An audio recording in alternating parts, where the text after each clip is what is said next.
anh hạnh phúc khi anh có em bên cạnh.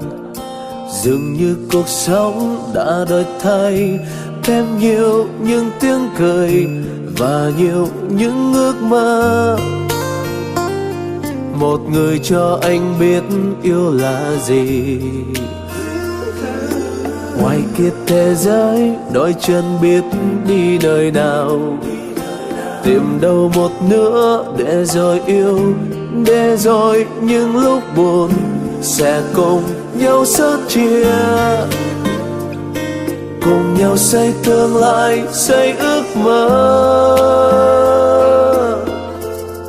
Trên đường anh tìm kiếm đã biết bao lần đau buồn, và rồi gặp được em làm lòng anh ấm lại, biết nghĩ suy thiệt hơn, biết sống cho ngày mai. Từng ngày anh lại thấy yêu và nhớ em nhiều hơn.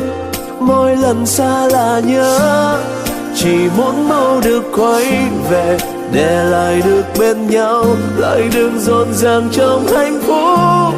Chỉ thế thôi mà vui, và giờ nơi giao đường, nguyện thề ta sẽ viết nên hạnh phúc, nên vợ chồng.